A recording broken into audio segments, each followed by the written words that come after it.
So times are tough these days. We all have to look for other ways to make money. I've been out of town for about 9 or 10 days. I had to lease out the office because I figured an empty office doesn't do you any good just sitting there for 9 or 10 days. And you know, once somebody gets into your space, it's really hard to get them out again.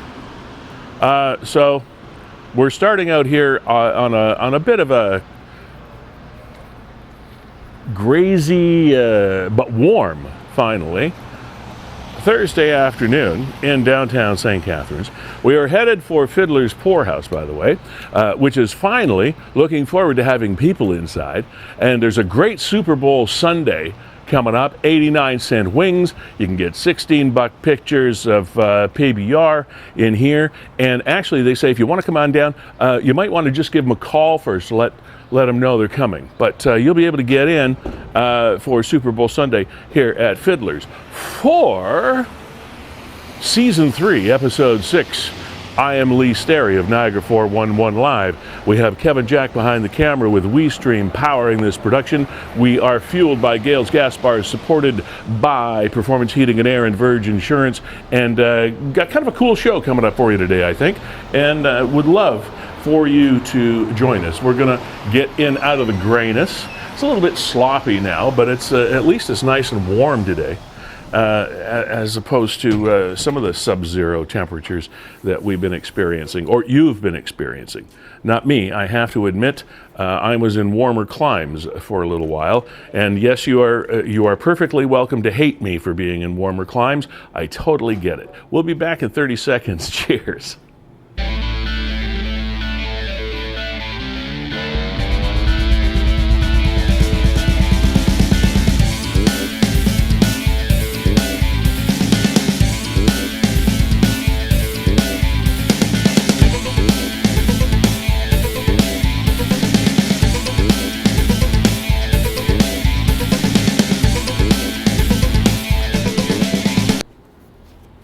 Hey, and as mentioned out there on the street, welcome to Season 3, Episode 6 of Niagara 411 Live with Lee Sterry. It's so good to be back in the saddle, you know?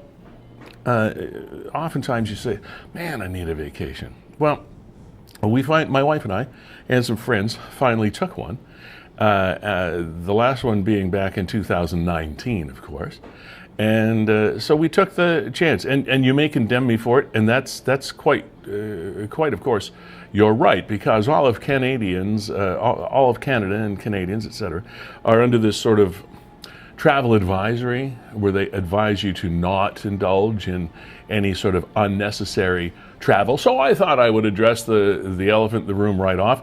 We had made this plan long before we figured that there would still be an issue when we got back, but it was an interesting trip, and I want to talk about it a little bit more a little bit later on in the program, give you an idea about what an international Canadian travel situation looks like. Kevin Jack, ladies and gentlemen, on the right-hand side of your screen, co-founder of WeeStreem, the company that powers this program and has conceived of this program. He's our executive producer as well. Kevin, nice to see you. Nice to be back. Yeah, good to have you back, Lee. I feel really bad that your sunburn is paining you. It's not. You know, you picked the perfect week to go away, though. Isn't that what you always want? You want to go away, and you want it to snow like 30 centimeters when you're gone, and that's exactly what happened. You want all the people back home to suffer so that to hate you. Yeah, and well, they do now hate me. But thanks to my sister-in-law, number one, for looking after some animals for us and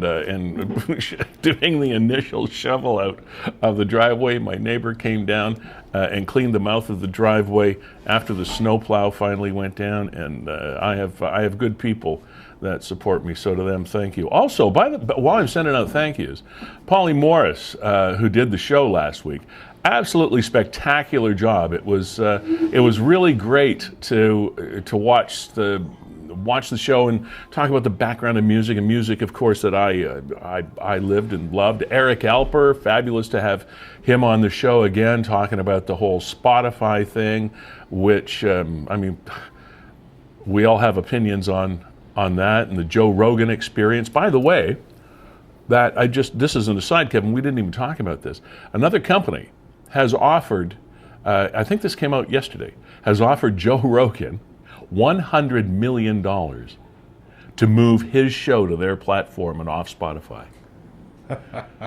So we'll see what happens there. Was it us, Niagara 411? I mean, he's locked into Spotify. We should have made him that offer, Lee. Well, just to get some publicity, get some headlines. Yeah, but I didn't think he'd. I don't think he's ready for us.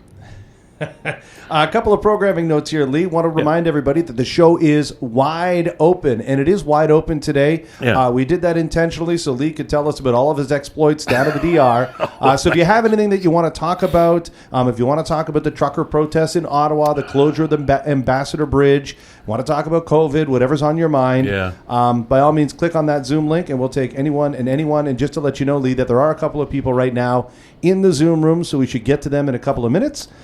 And again, big thank you to Paul Morris. It was a fun little diversion just to focus on Niagara music for a week. And I'd encourage people to go back and listen to it. But speaking of Niagara music, and I mean, Lee, you brought this up. I have to draw attention. Oh, you didn't do this. Well, I had to. You made it public yesterday.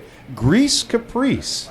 Yeah, we when we were kind of kids in school, a bunch of us, I was one of the core members. Most of those guys, there are a few of them that that's me. So the guys you're looking at right now were the core members. That was the leader of the band, Dave Bennison. Jimmy, the guy you see with his hand on his chin, Jimmy Gibson, he was only about 15 years old there. And what an amazing guitarist this kid was then. He still plays guitar for a living, but he's out west now. Mike Mann, the one leaning over, there down there, looks a little bit like Neil Young. In the back, does. Yeah, he does. Yeah. Back on the back on the right hand side is Randy Learning. That fellow's Jack, and then Randy's leaning over my shoulder. He was a drummer. What it was a band that was fashioned after Sha Na Na. I don't know if you guys remember. Sha Na Na, they had their own TV show even, and they did 50s, 60s rock and roll, and always had some dancers out front, as did we. We all played various instruments, and but also sang some lead on some songs.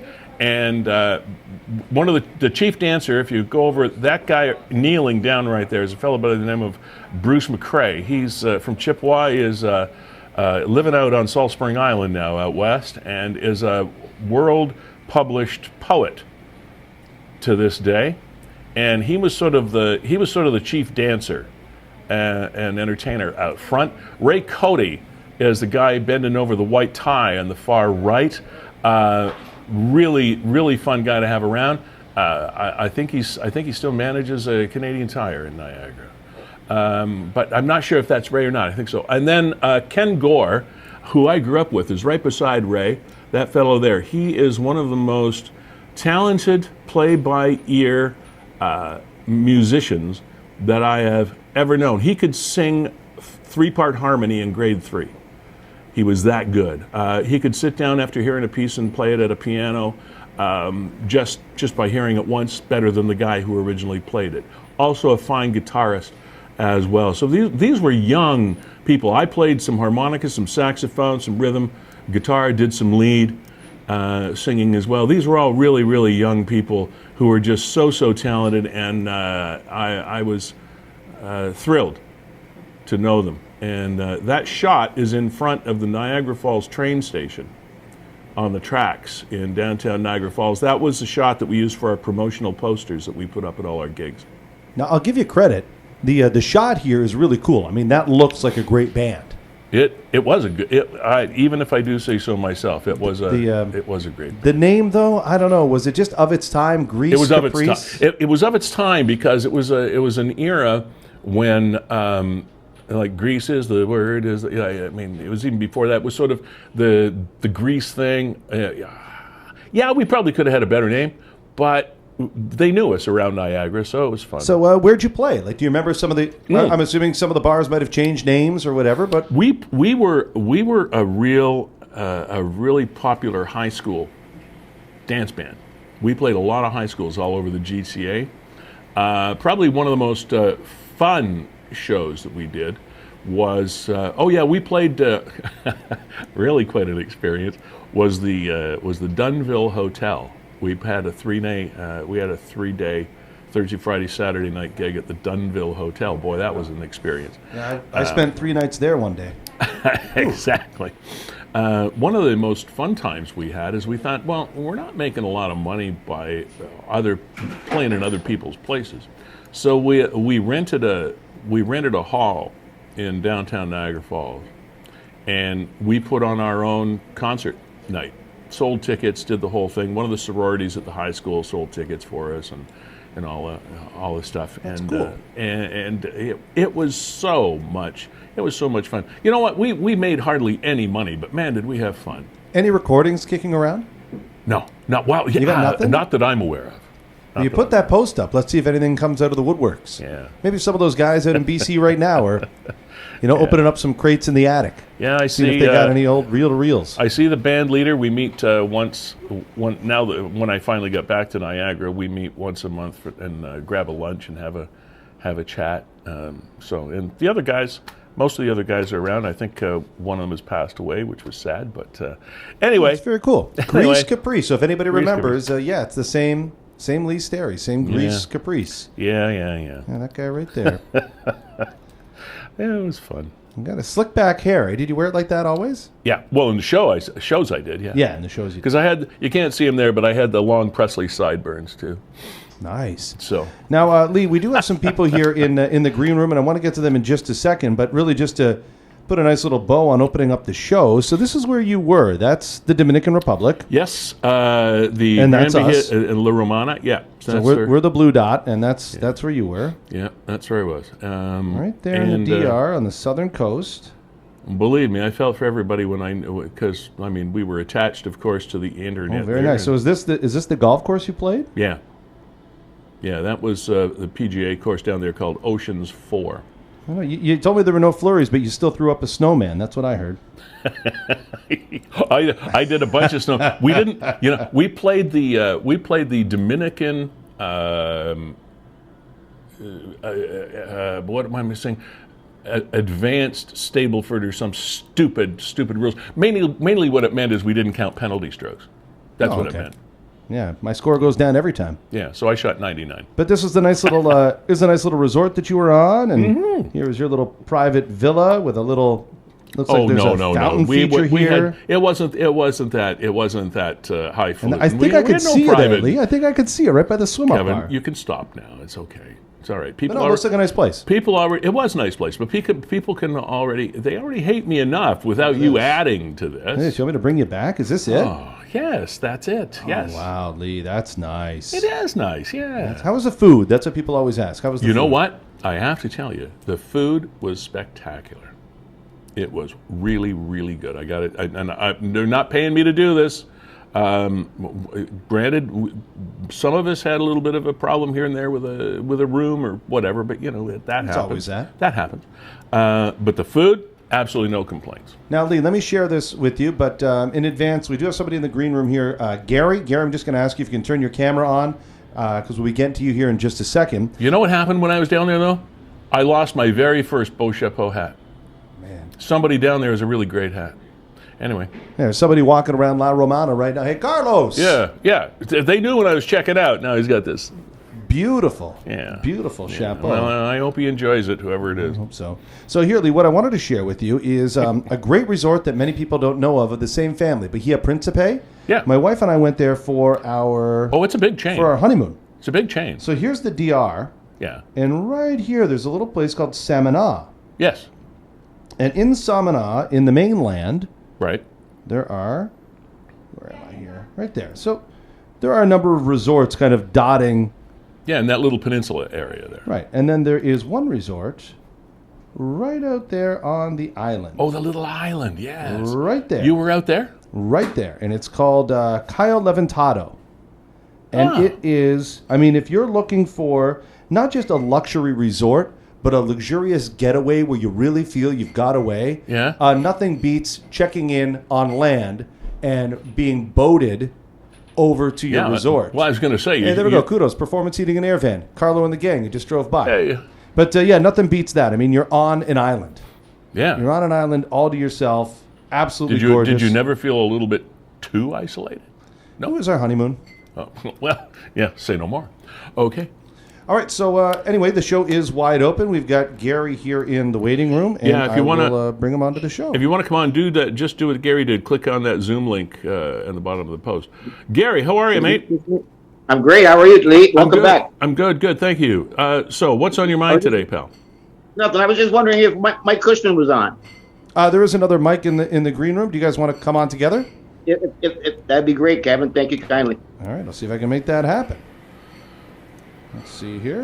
And again, it's open to anybody. So if you want to chat about anything's on your mind, we're kind of here for that. Lee came all the way back from the Dominican Republic to have a chat with Gary and Mike. So we're happy that he did. Oh, you're really laying it on thick today, aren't you, Kev? Yeah, we'll have to talk later. Sounds like it. So, yeah. Just a second. While Kevin's doing this and getting these guys set up to come on, I do want to thank once again Gale's Gas Bars for fueling this program, as they have fueled Niagara for over 50 years. And also Performance Heating and Air. Their van just went by. Carlo Zucchini and his gang. Thank you guys and ladies for always being here to support us.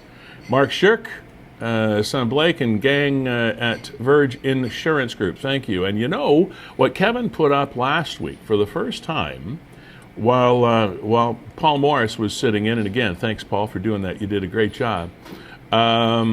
Is that little icon that you see in the top right-hand corner of your screen, and it says 1 million views. Thank you. That's thanking you for supporting us, and we're well over that, actually, since Kevin started counting, which was the beginning of what, 2021? Yeah, those are 2021 numbers. So and we've been on the air since late 2019.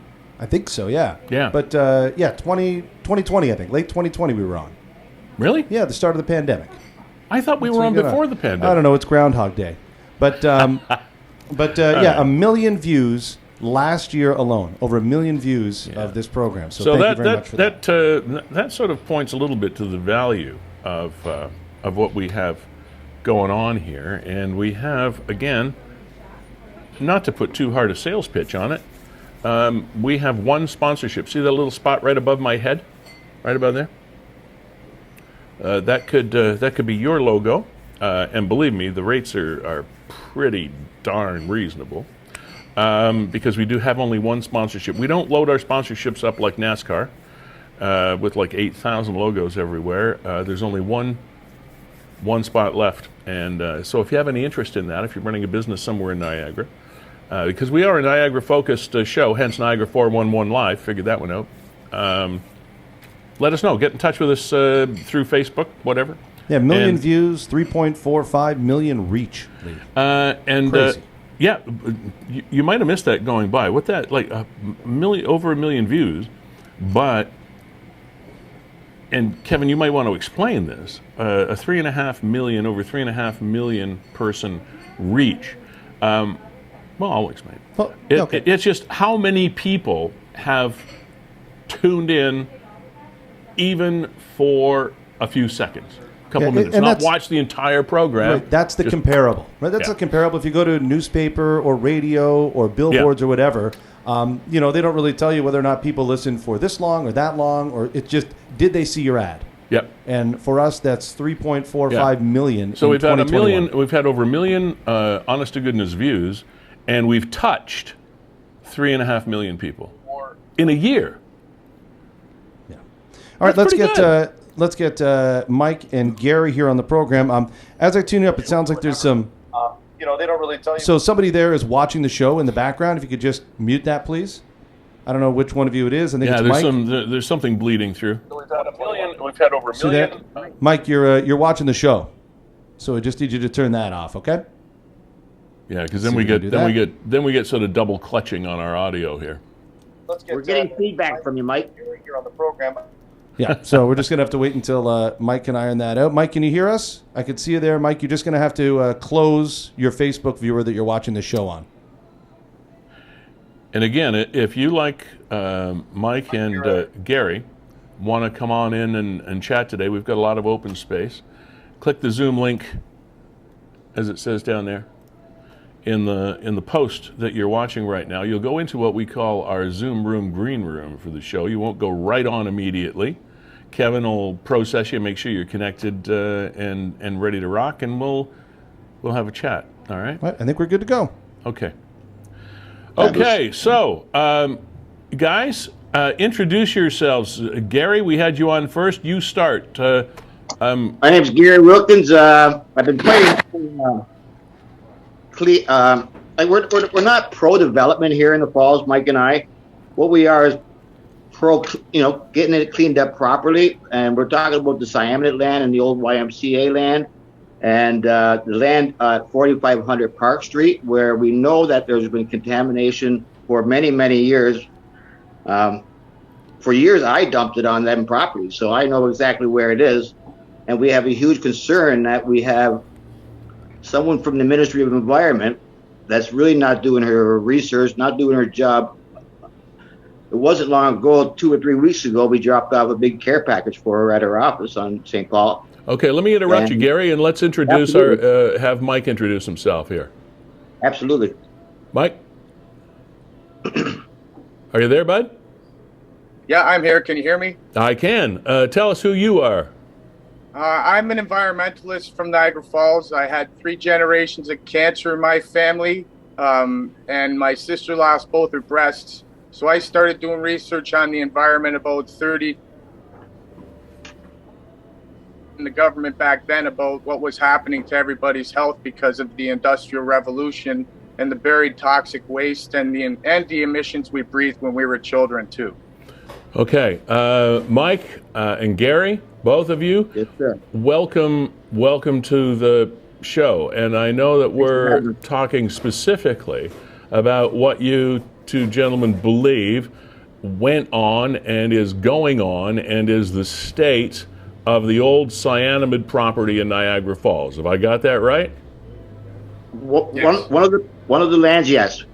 There's 3 of them that we're concerned about at the moment, and that was the Siaminate plant, the YMCA property on 4th Avenue, and development on Park Street that's about to take place. Okay, so bring me up to date. What's the latest? What's the skinny on what's happening? Mike, go ahead. The old 4th Avenue YMCA property, they're proposing to put a housing development on it. Well, they are putting a housing development on it. And it's very contaminated. It's so contaminated that they should never... They decided when they built the arena not to do any cleanup at all underneath it. So how would you propose that the YMCA would be a good place for housing? It's just a ridiculous thought. And they said they took 140 or 150 any problems. And Gary and I and another friend of ours went on the property 2 times. We found tar pitch waste oozing out of the wall of a hole they dug. And 2 weeks later, we found water that's supposed to be just still water in a pond there. Chemical reactions from the heat from the sun and the chemicals in the soil. Okay. I did send you them pictures, Kevin. I think they came through. I'll take a look, see what I got. Thank you, sir. Okay. Now, you were talking a little bit earlier, Gary, and I cut you off to bring Mike into the program, and you were talking about the fact that you had been in touch with the ministry. Can you bring me up to date with that? Absolutely. So we've been getting a hold of her. Name is Kelly Tadalato or something. I'm pronouncing the last name wrong for sure. We've been in contact with her, myself personally, almost 4 years, back and forth about them digging up some of the land out there, just transferring it over closest to the hydro field. Yeah. And at first she was really good, she seemed concerned. But then, time has progressed, and now they're starting to build on the land. And now we're a little bit more focused on her. So Mike and I, we had gone to the Ministry of Environment's office. We dropped her off a nice care package full of information. We have a lot of information. And she had reached out to Mike Cushman, not long after that, and she's, if she's doing her due diligence, she asked Mike Cushman about where we got maps that we know there's contaminated land, contaminated waste buried under here. Like, she doesn't know, and she's supposed to have these maps, through the Gardner and Lee report. So we're just kind of confused that you have the city of Niagara Falls, which I'm pro-development. We need housing in this city, but we need to make sure 110% that land is so clean that we can literally not have to worry about it. Okay. We're worried about it. And you guys can decide who addresses this question, or both of you can, or whatever. But it seems to me that we have some sort of they went that away kind of conversations going on here, and that the Niagara Falls City, and don't get me wrong, I'm not a particular supporter of any council member or any council or anything. I'm just trying to I just sort of feel that we've got a bunch of city councilors in Niagara Falls that are sort of between a rock and a hard place here. They have you two gentlemen that have what you believe is irrefutable evidence of contamination, and yet development is supposedly going to be going forward based on the fact that the council members have received information and also a presentation, as I understand it, I could be wrong, from the ministry saying that they've done their due diligence on these properties, and it's been green lighted for development.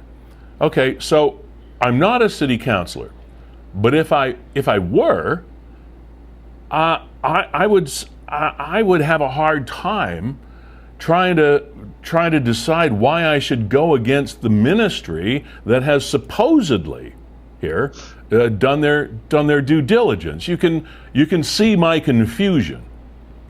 Absolutely. 100%. May I? Yeah, yes, go sir. ahead, whoever.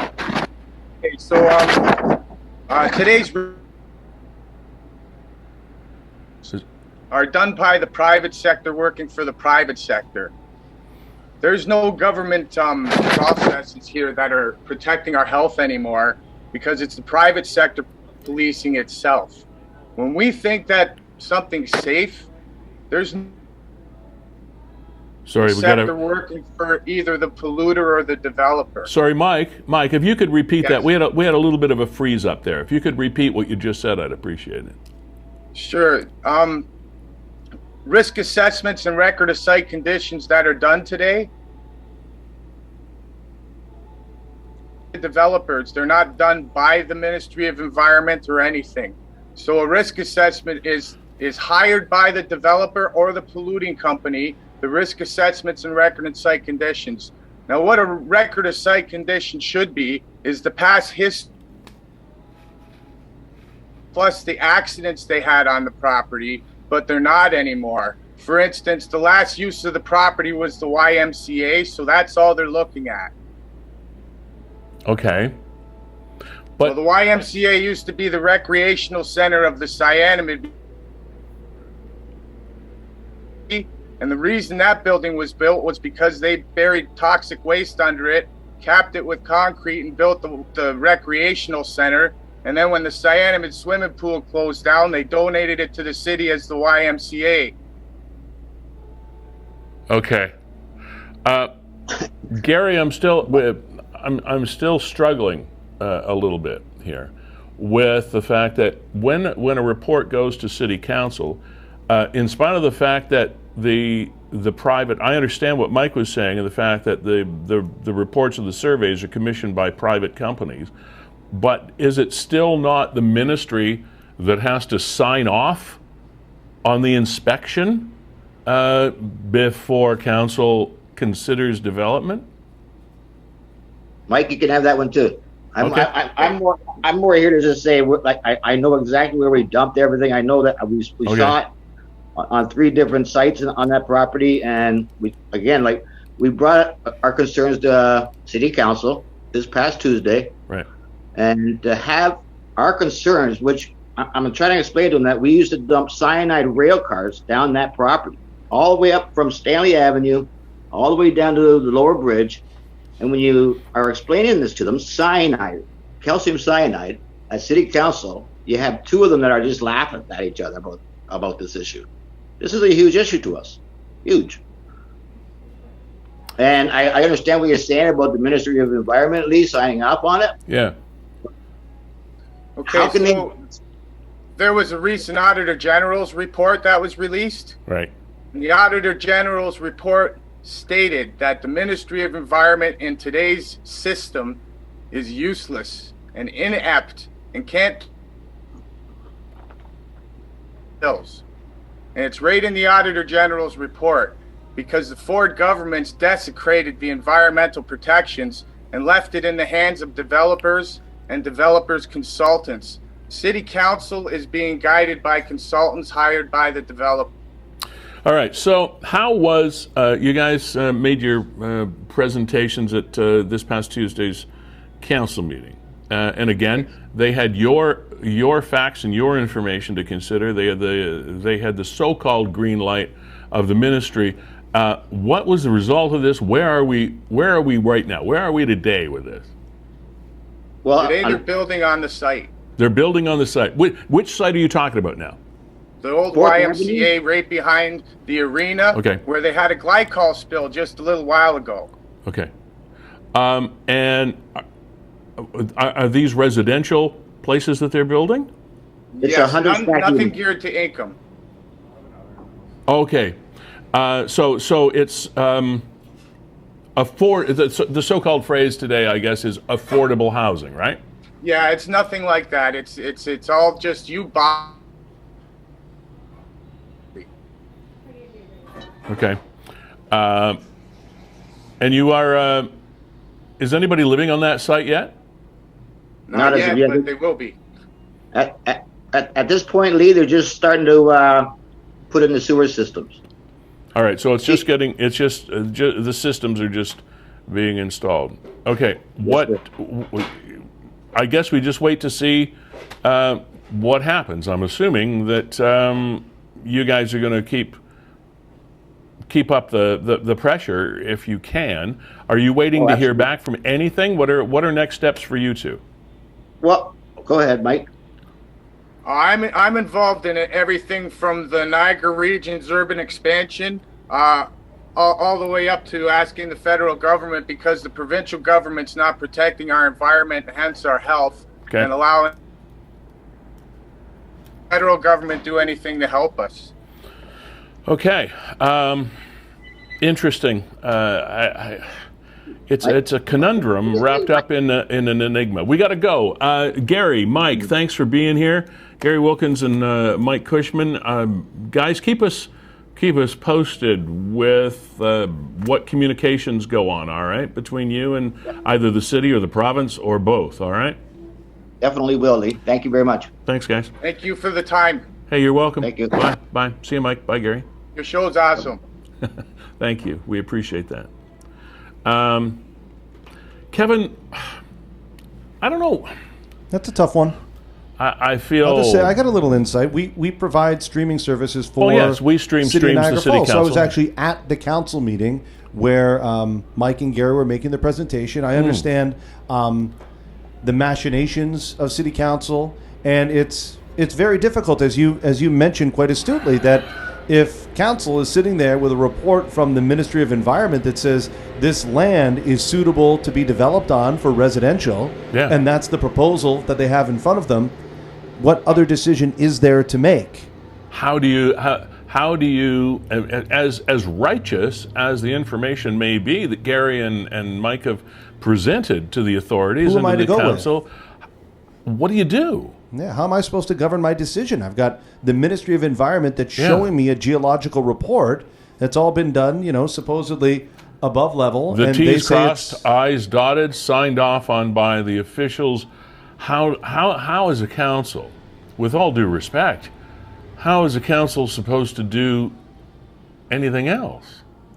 hands are kind of tied. And yet I still feel for the people Gary, for one, says, I put stuff in the ground there. Well, I believe that I know what's in their there. concerns are legitimate. Yeah. 100%. And that's the balance of a democracy,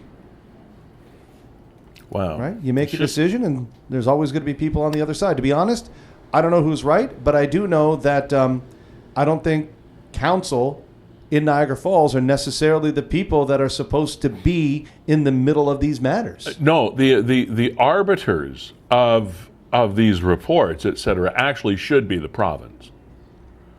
The councillors almost really have no wiggle room here.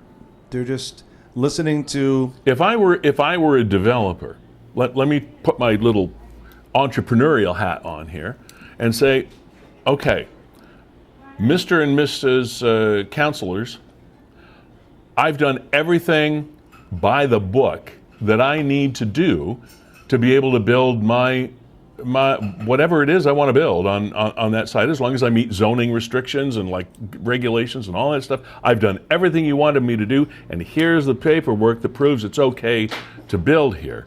And if you turn me down, on what basis are you going to do that? Like, how can you do that? The developer would sue the pants off the city. Off the city. They'd bring it to the next level. Exactly. In all likelihood, they would win, and it would cost the city tens of thousands of dollars in their legal team and in their defense. So they're absolutely stuck. So the arbitration, when I say arbitration, I don't mean that in the official sense, because you use these words and then people accuse you. We're not in arbitration. No. Okay. So let's say the decision, if you will. The due diligence of the debate, the process, investigation, et cetera, all this stuff is at the provincial level. It's not really at the municipal level. Now, that doesn't mean to say that if there were some municipal politician or two or whatever that championed the cause. I mean, we have the MPP for that area is currently Wayne Gates. So I guess his would be Niagara's voice. That's where I'd be looking, yeah. At Queen's Park on this issue, because that's Wayne's. I mean that's Wayne's area. That's his bailiwick, if you will. Niagara Falls, Niagara on the Lake, Fort Erie. So. Now, Lee, just changing notes, I just want to remind people that the show is open, just like Gary and Mike did. If you want to come on the show and talk about anything, maybe it's something in your neighborhood, something across Niagara, you've got a show coming up that you want to promote, please. And again, you see just above me here, over 1 million views in 2021. So this is a very good channel for you to promote what it is that you're doing, what it is that you care about. We are Niagara 411 Live, and of course, Niagara 411 is a destination for many people for breaking news and the latest, and also commentary on it. And Lee, some stuff happening. Nick just posted this a couple of minutes ago. We got the this morning. We've seen result in the theft of the skid steer, and then there's also a guy stealing catalytic converters. I guess we'll start with the skid steer guy. Okay. So here's this one. And people are saying, "What the hell is a skid steer?" Well, it's a big piece of equipment. Male arrested in relation to vehicle theft in West Lincoln. On February 7th, approximately 8:30 in the morning, broad daylight, officers attended the area of Old Thoroldstone Road in Davis and Thorold for a vehicle theft. This wasn't just your average everyday Honda. We're talking big, heavy equipment here. Investigation revealed a yellow Caterpillar skid steer valued in excess of 70 grand, stolen from a new home construction site in the area of Summersides Boulevard and Lameti Drive in Font Hill. The incident occurred between 10:50. In other words, it happened at the night. It happened in the evening. So here, I'll throw it up there. There's your skid steer. There you go. That's the thing that you kind of see trying to clear the sidewalks in the city after that snowfall. Pretty powerful little vehicle. We used to always call them Bobcats. And me too, but this is switched into. I think Bobcat. Well, Bobcat is a brand name. Right. It's like calling a tissue a Kleenex, right? So this obviously wasn't made by Bobcat, but this was a Caterpillar one, and I don't know the one pictured as Caterpillar, but they're always yellow and black. So here's the rest of the story. Yeah. So anyway, investigation on the same date led Grimsby detachment officers. I know a cop that works in Grimsby, actually, to an address in St. Anne's, West Lincoln, where the stolen skid steer was located, seized, and returned to the owner. Michael Sider, 38 years old, of West Lincoln, arrested, charged with the following offense of, well, as you can imagine, theft over $5,000. He was released from custody, pending. So you steal something at night, and it's found on your property sitting there in the morning. Did you just want to dig out a driveway, or like what was the point here? I don't quite get it, but I don't know, but very, very deliberate. I mean, stolen overnight from a construction site, a skid steer. I mean, you don't drive that down the road. You show up No, it's not just. with a truck and a trailer. It's not like wandering into somebody's garage and grabbing their lawnmower. It's just. Wow. Somebody really wanted that vehicle, but then to leave it out where you can just find it. The mind reels. You just can't fix stupid. Now look at this guy from last night. Oh, yeah. All right. This is good. Well, not good. This just broke 15 minutes ago, so I don't think you've even seen this, Lee. I thought this was another one. As I looked at the top of it, I thought it was another story that I read before. Okay, so last night about midnight, uniform officers attended the area of Garner Road and McLeod Road in Niagara Falls for a break-in.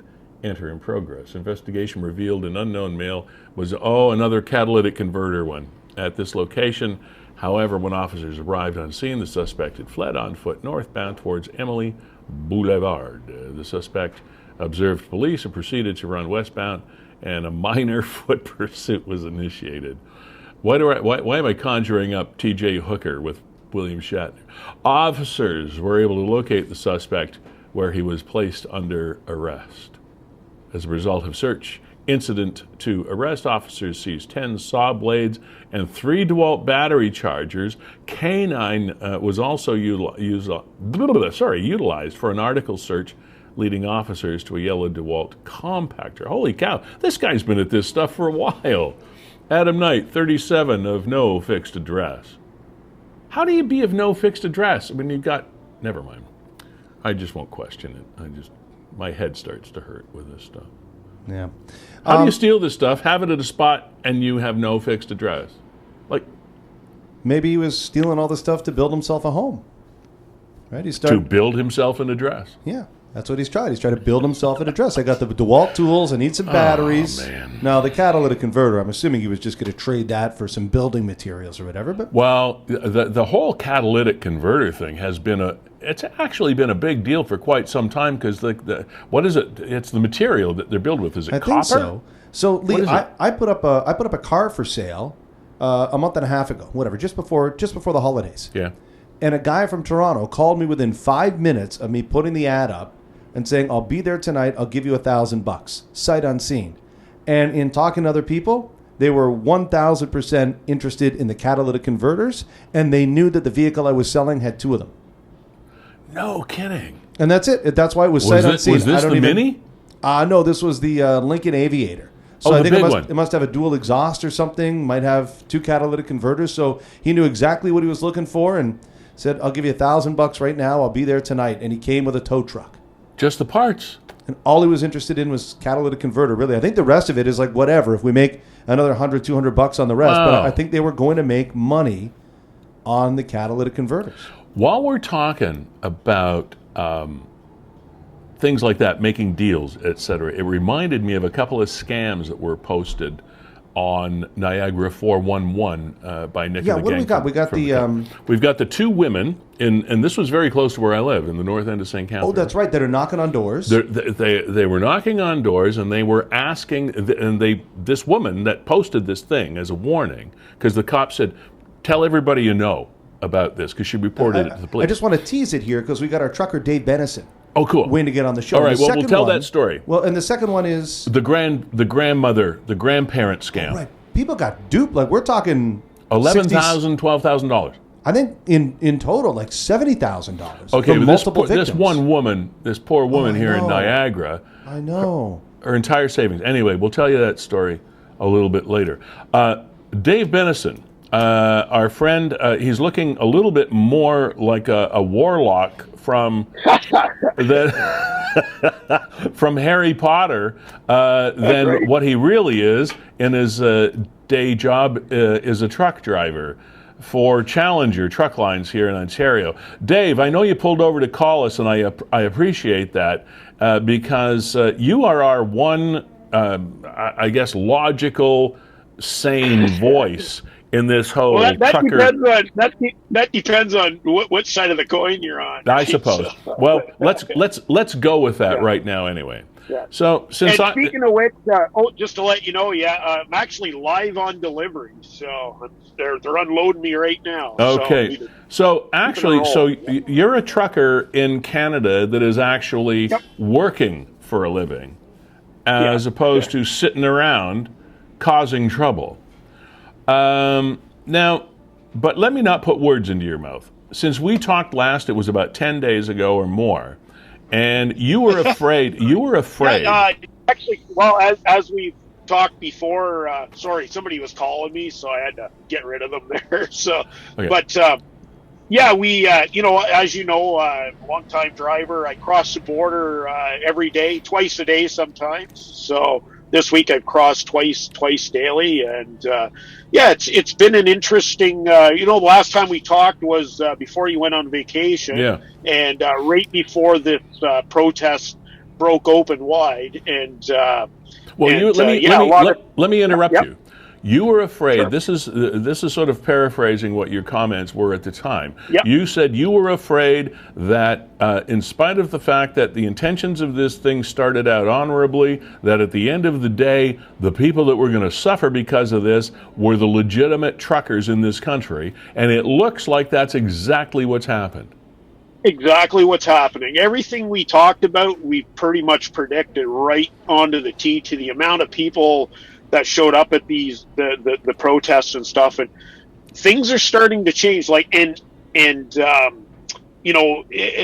for the good, but a lot not for the good, and that's my concerns, especially as a driver that crosses the border.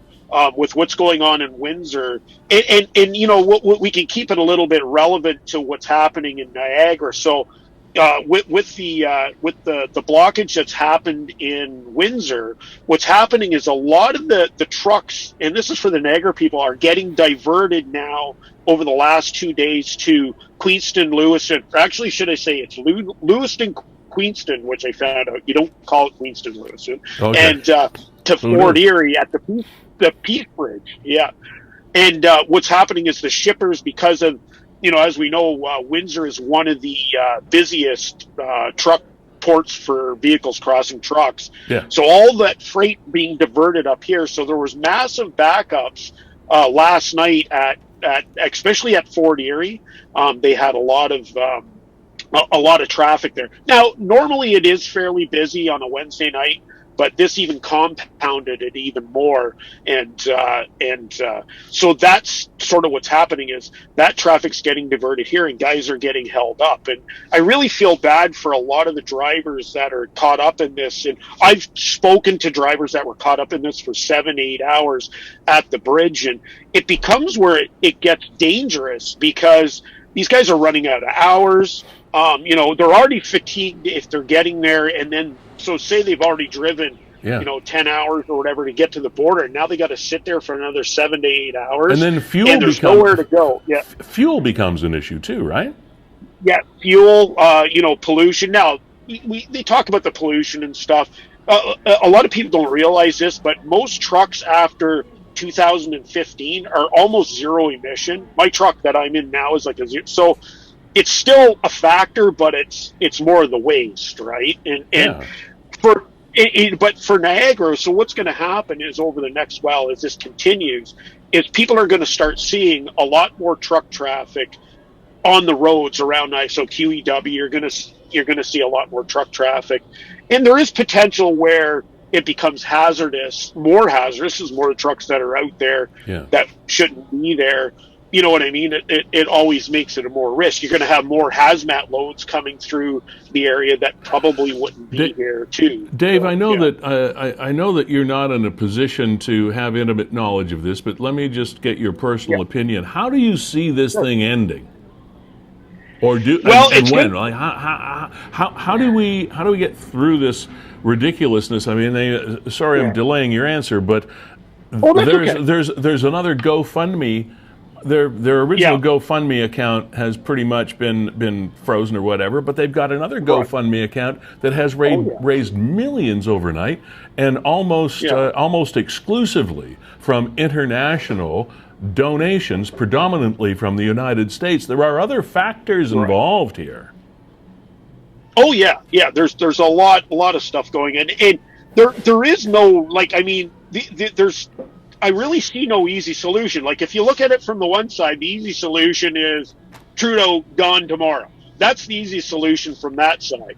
From our side, that I just don't see an easy solution coming. The easy solution at Windsor, and you know, it's something that's hard to accept, is removing the vehicles that are there. That's the easy solution, bringing in the military and stuff. It's a touchy situation to do that, but I know a lot of people, like this morning, I'll give you a little thing.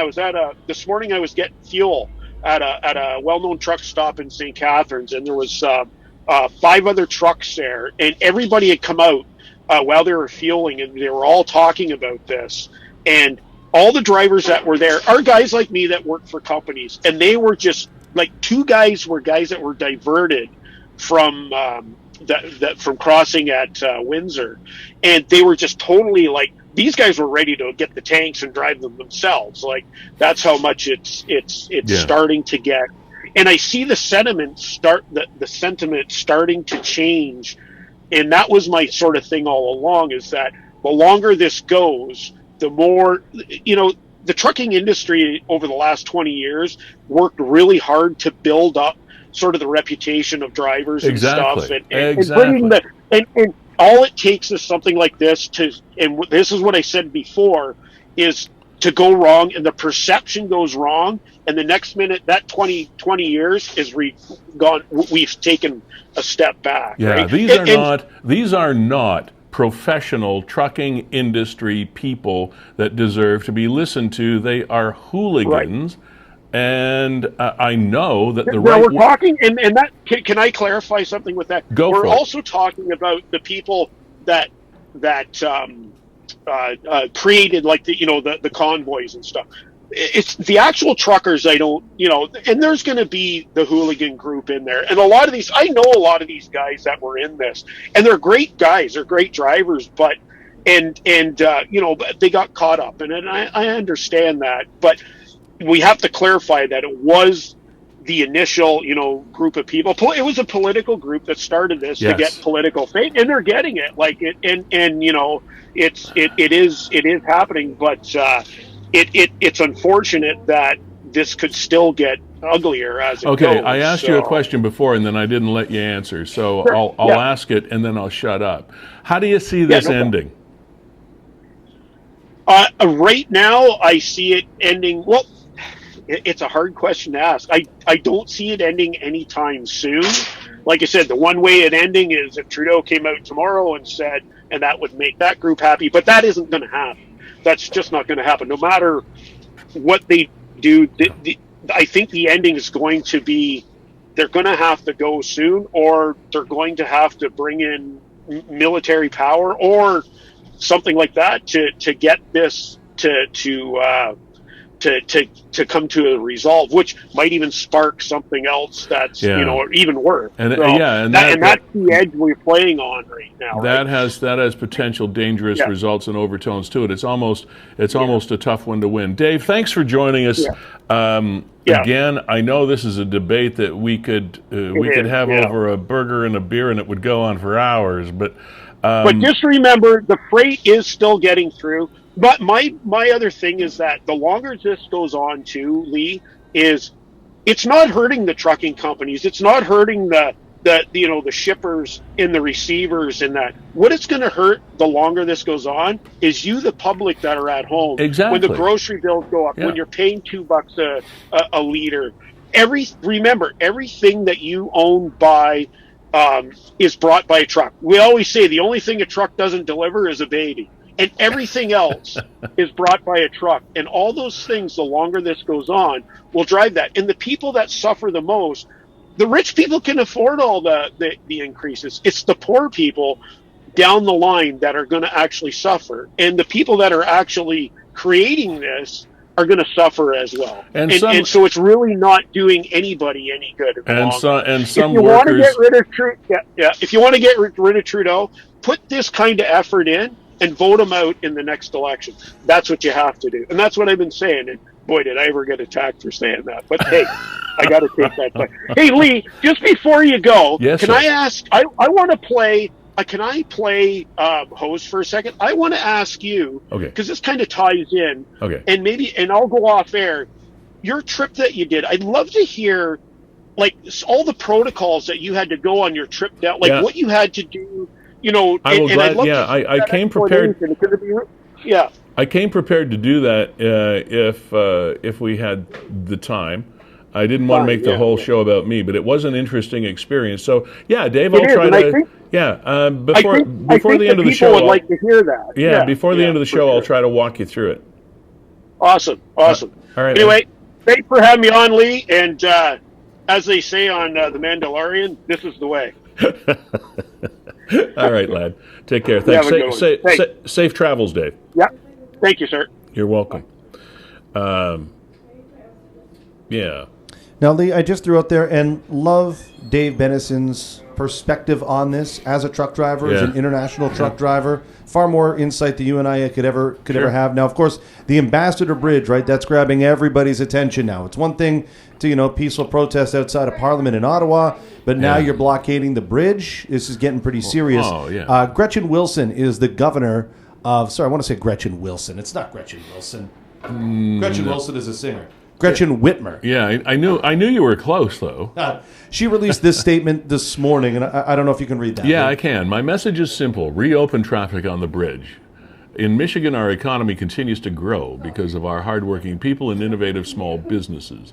Now that momentum is at risk, commercial traffic is at a standstill at the Ambassador Bridge and heavily backed up at the Blue Water Bridge. That's the one that is crosses into Sarnia, by the way, over Lake Huron. The St. Clair River. The blockade is having a significant impact on Michigan's working families who are just trying to do their jobs. Our communities and automotive manufacturing and agricultural businesses are feeling the effect. It's hitting paychecks and production lines. That is unacceptable.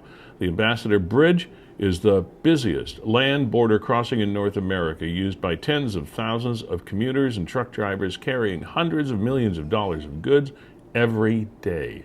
Countless Michiganders rely on this daily flow of goods and people to get things done.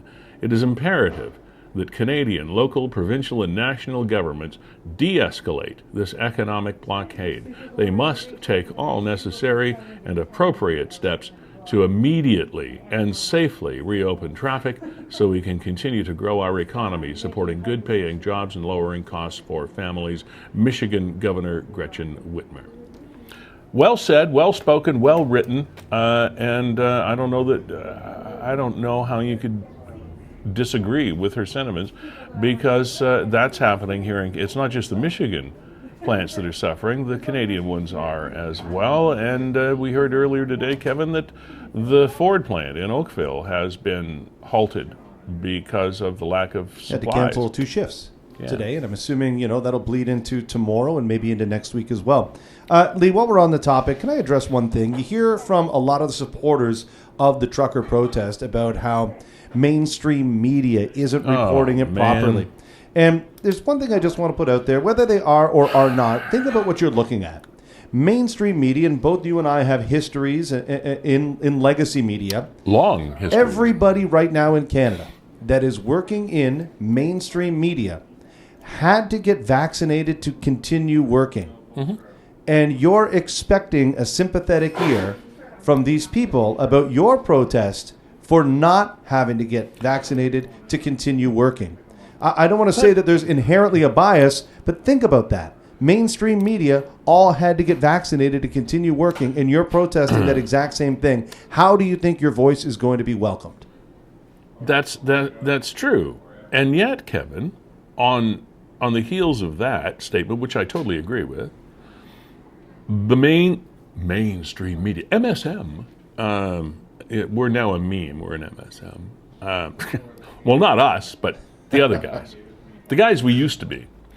Are still talking to the people in the front lines. They're still hearing the perspective of the people out there. This is the thing that gets me, because the naysayers of the media, be it WeeStreem like us or mainstream like we used to be, they're still talking to these people.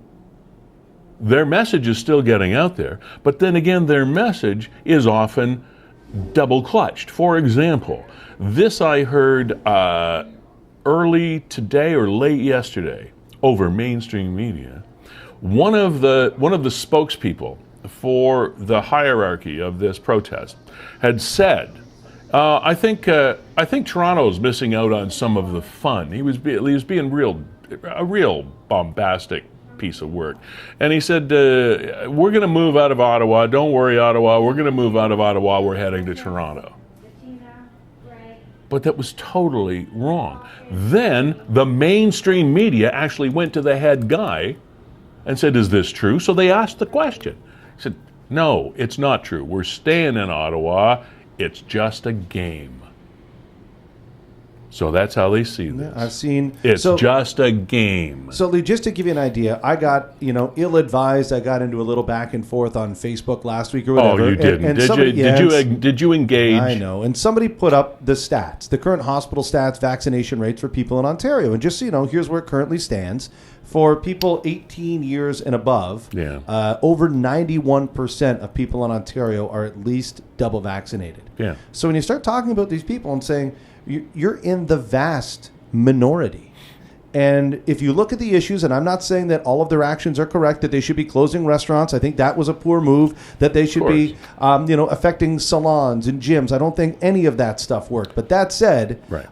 Currently, at least the stats as of last week, we had 8.7% of the people occupying 43% of the ICU beds. Mm-hmm.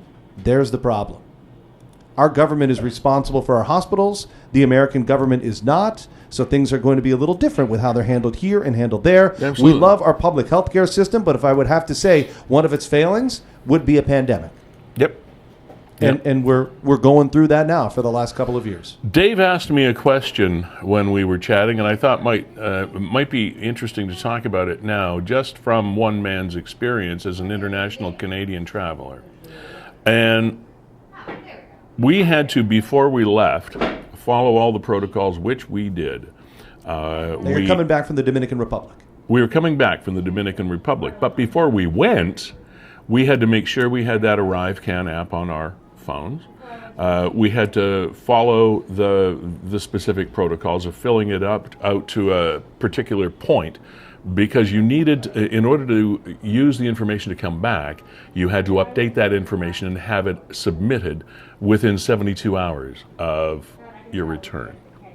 Okay, so we made sure that we were ready to do that. Now, to go to the Dominican, we also had to fill out what they referred to as an e-ticket, which is another piece of information that you have to fill out for the Dominicans to enter and leave their country. So that's their protocol.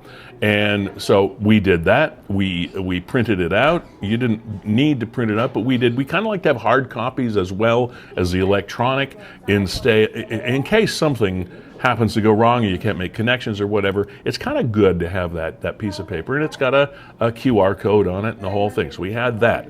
So we've got the ticket for the flight. We've got the ArriveCan thing. We've got the e-ticket for entrance to the Dominican. So going down, it was smooth as silk.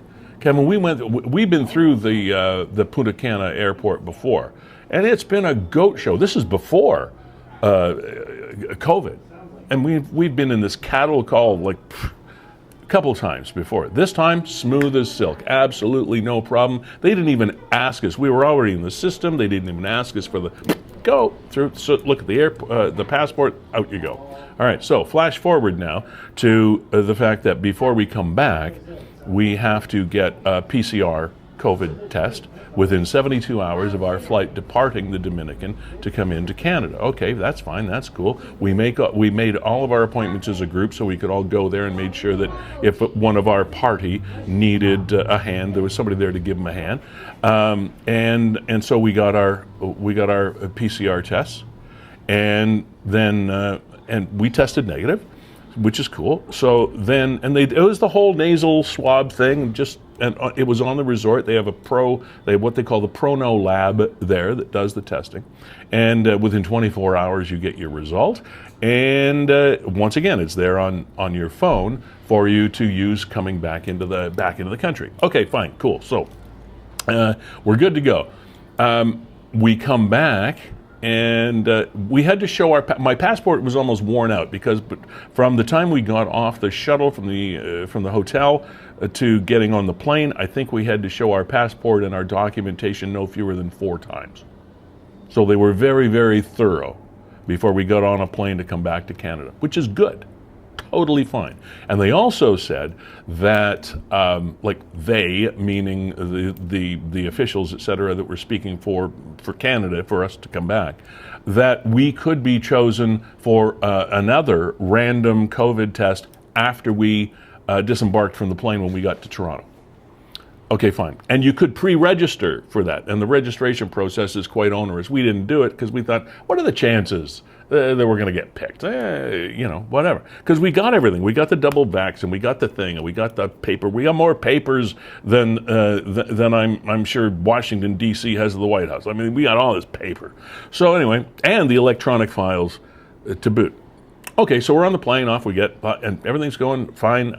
My wife and I have the Nexus card as well, which makes us prioritized travelers. So we go to the machine and we check in and do the thing through customs on the, and then just as we're heading out to do the baggage and go, we had gone through customs and they put pink stickers on our passports.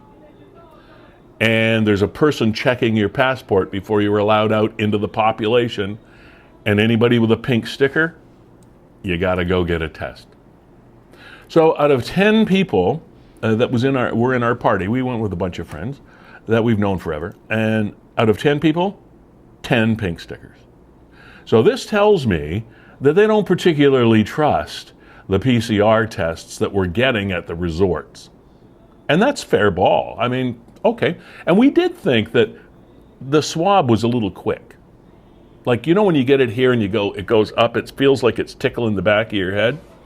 Well, it wasn't quite that invasive when we got this in the DR.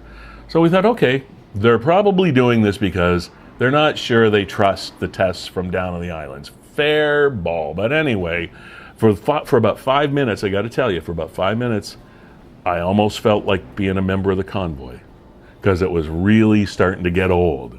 I got over it.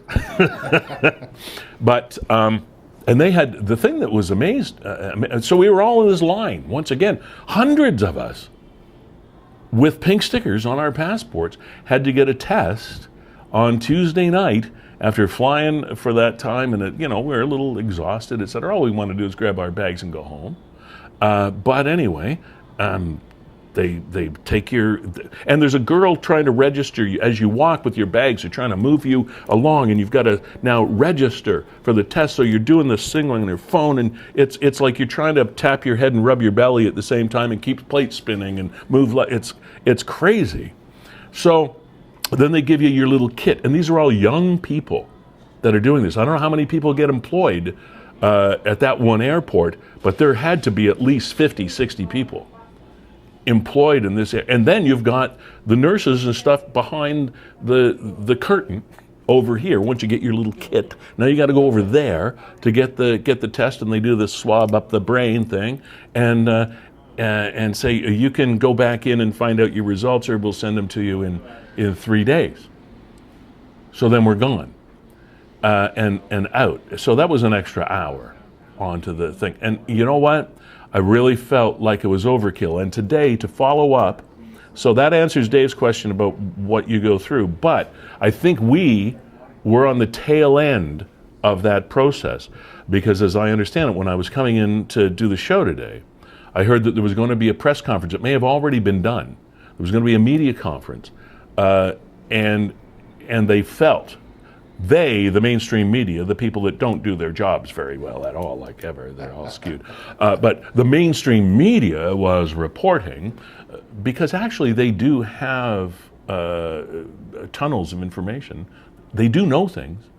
That one of the proposals was to eliminate that 72-hour COVID test requirement for Canadians coming back into their own country who are fully vaxxed. So what were your restrictions? You arrived on Saturday. That's when you had this test. I arrived back here on Tuesday. Oh, you had the 10-day. The 10-day vacation?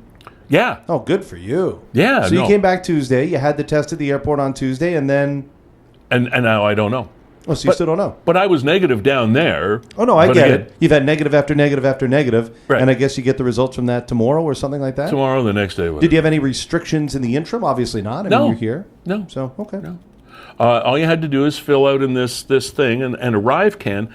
But there's so many forms. It's overkill because we did the arrive can. We have you need a quarantine plan that you have to, like, if you test positive, what is your quarantine plan? Well, we live at home, so we got the thing, and you have to fill it all out. Yeah. But you fill out form on top of form on top of form on top of form, and it takes time on top of time. But the kicker here, Kevin, is the fact if there was an American coming into Canada from the Dominican Republic instead of a Canadian coming back home, they don't have to do it. Doesn't make sense. As soon as you try and make sense of it, your head spins. This is what I've been saying since March 2020. If you're trying to make logical sense out of this, all you're going to end up with is a headache. So you just have to go along with it and move forward. I understand the frustration of people that don't like being told what to do, i.e. some of the people in the whole convoy thing. I get it. I really, really do.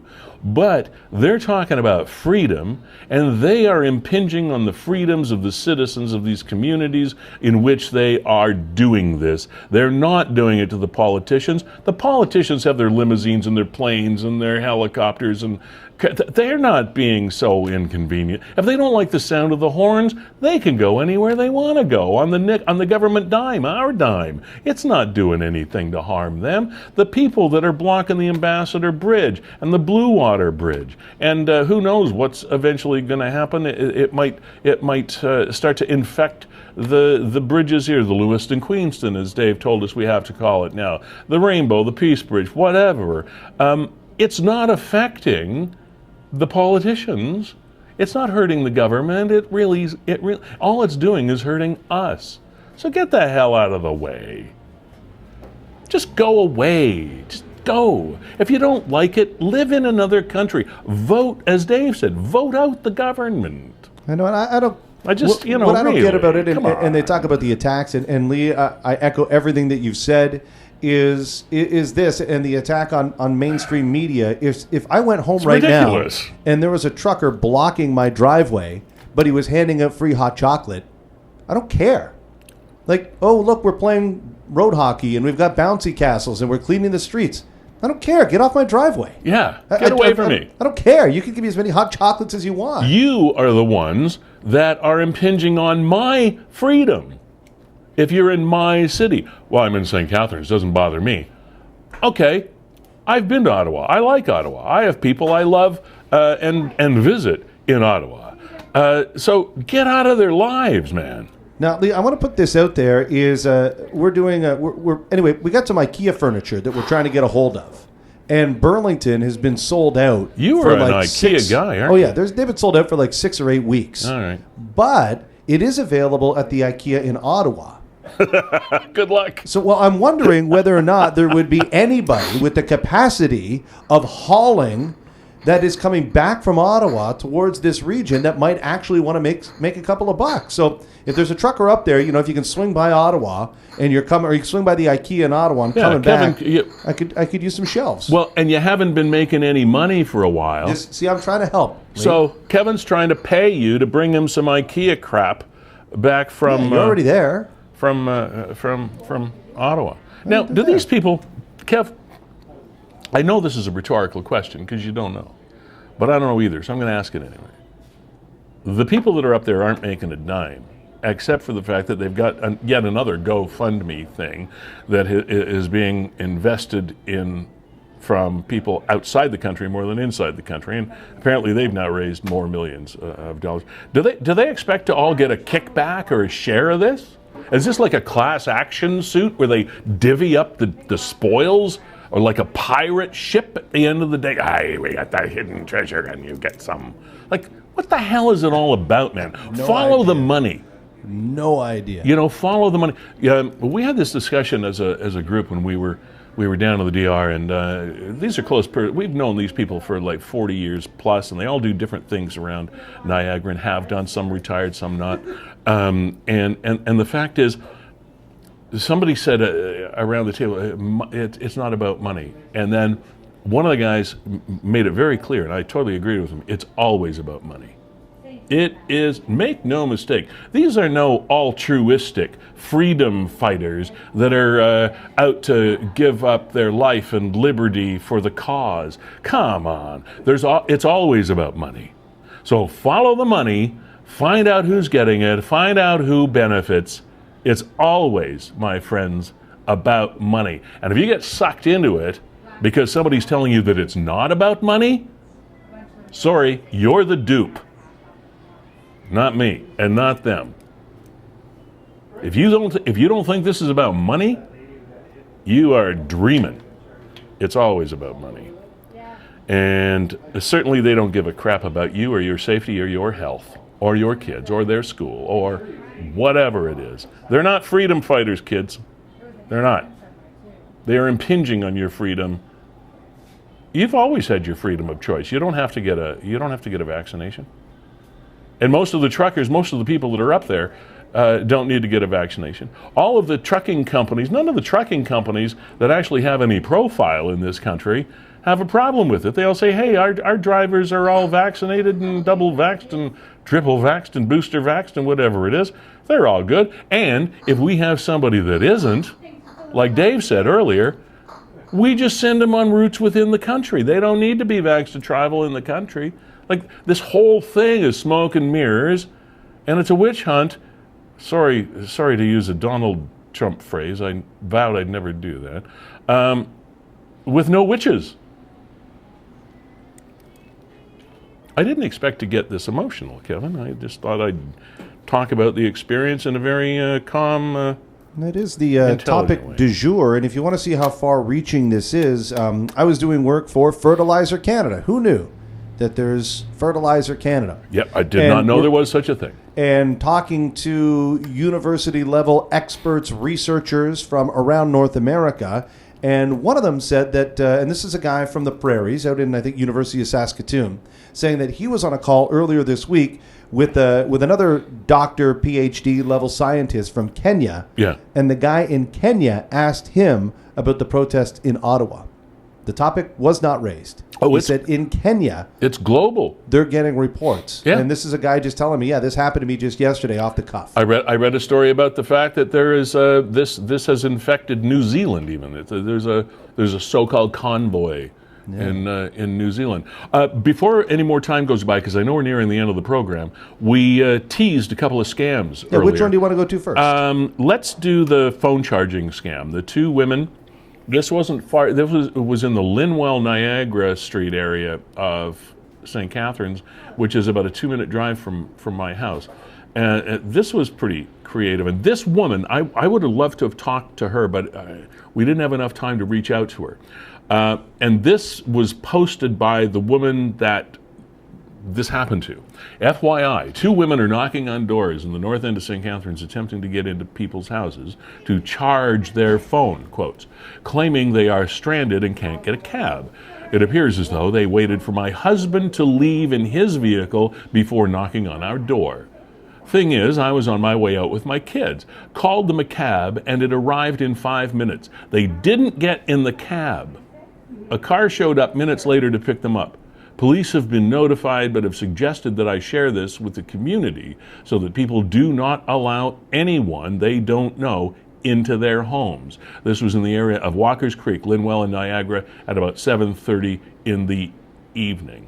So do not under any circumstances let anyone into your house. As needy and as convincing And as cute and or helpless looking as they might appear, do not ever let a stranger into your home, especially if there's two of them. But I mean, not anybody at all. So that's, that's scary. That's like it used to be the water meter readers that, like, really? Okay, so the other one was the grandparent scam, and boy, I feel so sorry for this woman. February the 8th, that was Tuesday. I think that was the day that we returned from the Dominican.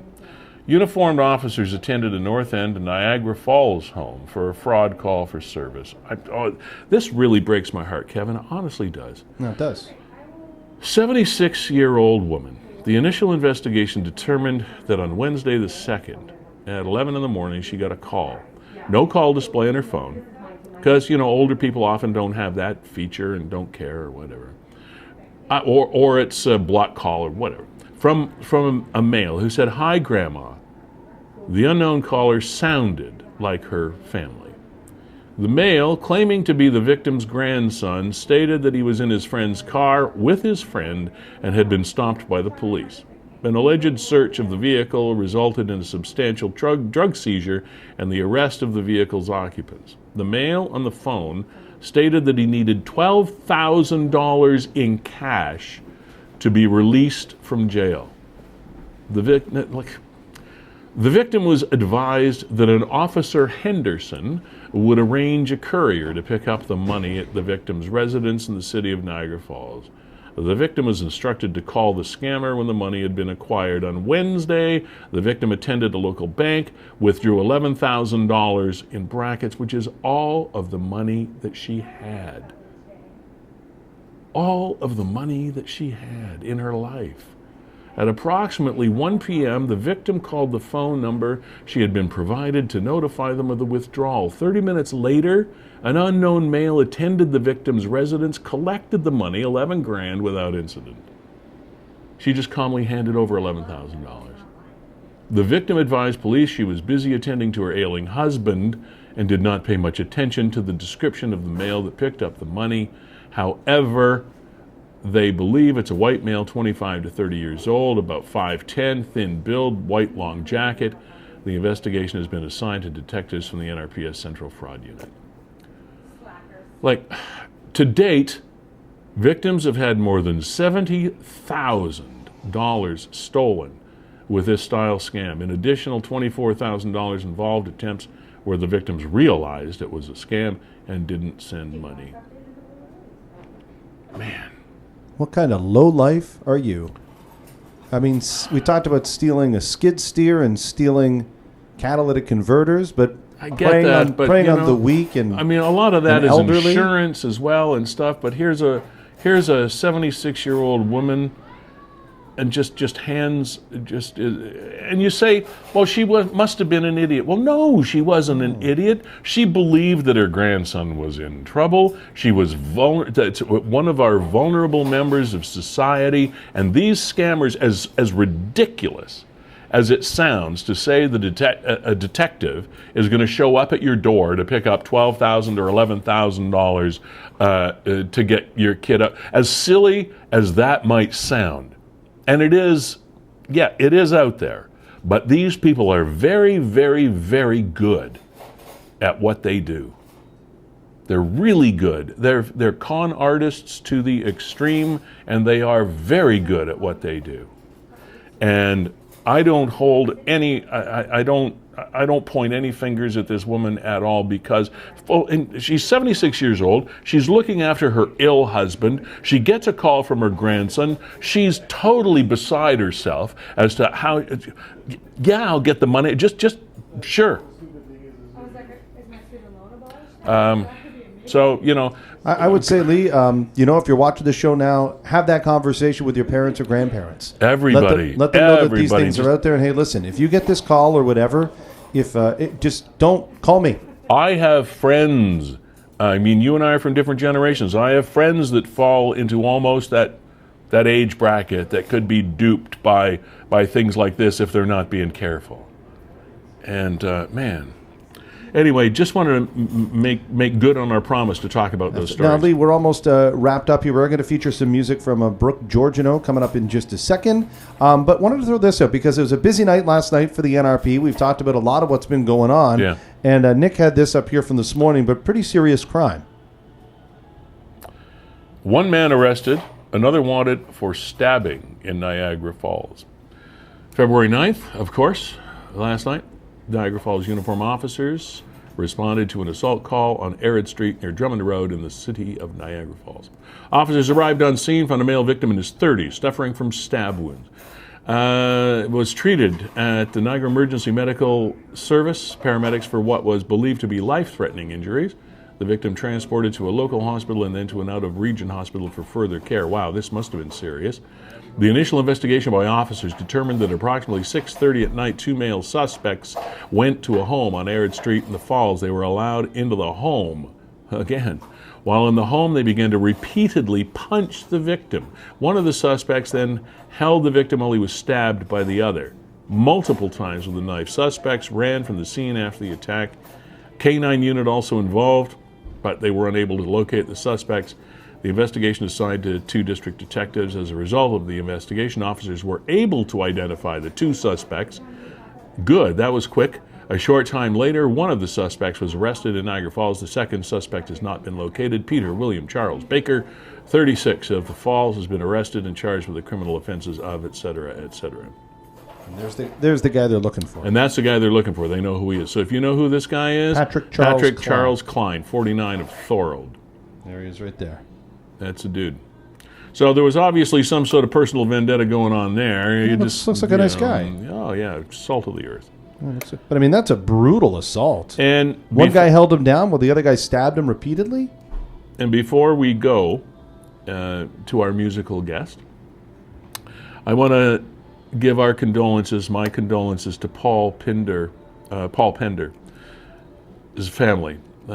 Paul, a well-respected, award-winning winemaker here in Niagara, well-known in the wine community. I had met Paul. I didn't know him well, but I had met him in the past because I have had some contact in the wine business here in Niagara as well, and that was a very, very strange incident. There has been a man charged with second-degree murder in the sudden death of Paul Pender. There he is. That's Paul. Hamilton man charged in Lincoln with winemaker's death, and they're not releasing any more details than the fact that what I was able to determine from what I could tell is the fact that Paul was at his cottage in Selkirk, and someone knocked on his door. There was some sort of exchange, and he ended up dying in his own driveway. We don't really know the details, but very sad, accomplished part of the wine community in Niagara. So our condolences to Paul Pender's friends and family. We will miss him in the wine industry here in Niagara. Want to thank Gales Gas Bars for fueling this program. As always, Performance Heating and Air for supporting us, Verge Insurance Group. We didn't have a chance to talk too much about you guys, Kevin, this week, but I know that you had another snow day, a little bitty snow day rant while I was gone in the sun. You were experiencing that yet again. And to WeeStream that powers this program and is its creator and executive producer. Kevin, it's always a pleasure working with you. You as well, Lee. Welcome home. And again, tell us who's playing us off the stage. So it's going to be Brooke Georgiano, and this is from Livestock Niagara that has been happening over the years, of course, pre-COVID. And this was filmed live on location at Camp Cataract in Niagara Falls, so I want to share some of that audio with you. Not exactly sure what song she's going to be singing. Oh, okay. I came across Brooke when we live streamed the Welland Mayor's Gala yes. along with Dave Rappeljay. Absolutely loved her as an individual, loved her performance, so figured we would dig up some old Brooke Georgiano here you're a Niagara artist featured every single week at the end of the show. I hope that's one thing that continues, is that Mayor's Day of entertainment. That was great. It was a lot of fun. Just great. Okay, Brooke, I'm sorry, last name again? Brooke Georgiano. Georgiano. All right. To play us off the stage, this has been Niagara 411 Live, Episode 6, Season 3 with Lee Sterry. That's me. Thank you for joining us. Have yourselves a fabulous weekend. Can't wait to be back. See you next Thursday. Cheers.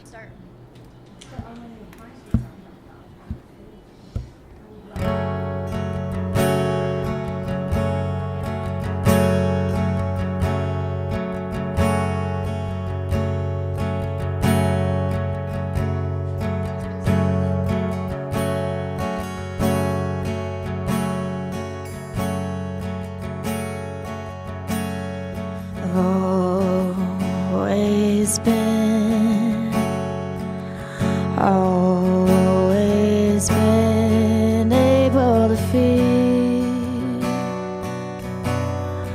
all of this pain, and as I grow, it's starting to fade. Can't feel anything. Take me back. Take me back to when I was young, before the burns from the fire. Take me back. Take me back to the time I was warm. I'm as cold as ice,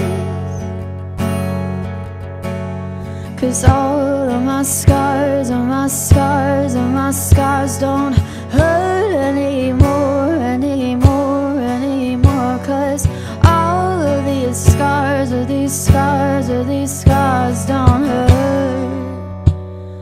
hurt anymore.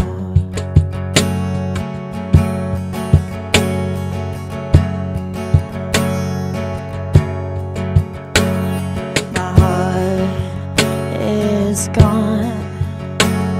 I'm feeling numb. There's no blood in my veins, no more love left in me.